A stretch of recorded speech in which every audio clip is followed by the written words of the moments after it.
এর আগের ভিডিওটা তো তোমরা দেখেছোই যে আমি রেডি হয়ে গেছি। তো রেডি হয়ে আমি, মা আর দিদি মিলে বেরিয়ে পড়েছি, চলে এসেছি স্টেশনে। কোথায় যাচ্ছি সেটা তো বলবোই তোমাদের, কিন্তু দেখো তখনও কুয়াশা কাটেনি। এদিকে মা আর দিদি হেঁটে চলেছে সামনের দিকে, আর এই দেখো বলতে বলতে আমাদের ট্রেন বাবাজিও চলে এসছে।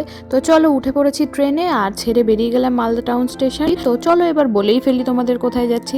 তো আমরা মেনলি যাচ্ছি গঙ্গা স্নান করতে ফারাক্কা। এদিকে দেখো বলতে বলতে পৌঁছেও গেছি প্রায়, আর তোমাদের নদীটাও একবার দেখিয়ে দিলাম। মালদা থেকে ফারাক্কা ট্রেনে আসতে বেশি টাইম লাগে না, ওই তোমাদের ধরো 30 মিনিট থেকে 40 মিনিট মতো লাগে। তো আমরা নেমে গেছি স্টেশনে, আর এখানকার বেশিরভাগ যত লোককে দেখছো সবাই মেনলি গঙ্গা স্নান করতে এসছে, কারণ সেদিন ছিল পৌষ সংক্রান্তি। আমি এর আগে কোনোদিন ফারাক্কায় আসিনি, এই প্রথমবার ট্রেনে যাতায়াত করতে করতে দেখেছি জাস্ট এইটুকু। স্টেশন থেকে বেরিয়ে টোটো করে চলে এসেছি গঙ্গার ঘাটে। আর দেখো সকালের দৃশ্যটা কি সুন্দরই না লাগছে বলো। তো দেখতেই পাচ্ছ ভিড় তো ভালোই হয়েছিল। আর ওইখানে যে তাঁবু মতন করা ছিল ওটা মেয়েদের ড্রেস চেঞ্জের জন্য করা হয়েছে। এবার মাকে সমস্ত জিনিসপত্র ধরিয়ে দিয়ে আমরা দুই বোন মিলে চলে যাচ্ছি স্নানে। আর এখানে ভিডিওটা মাই করে দিচ্ছিল। জলে নামার সাথে সাথে আমার একটু ঠান্ডা লাগছিল বটে, বাট ডুব দিয়ে নেওয়ার পর আর একদমই ঠান্ডা লাগেনি।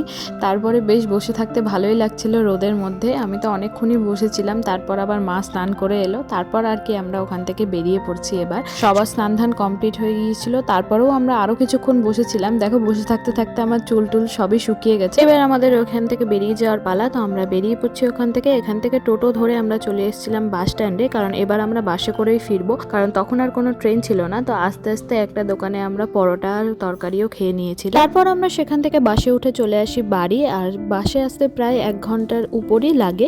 আর সেদিন আমরা 12টা বাজতে বাজতে বাড়ি পৌঁছে গেছি। এটা ছিল সেই দিনের দুপুরের মেনু। তো আজকের মতো টাটা।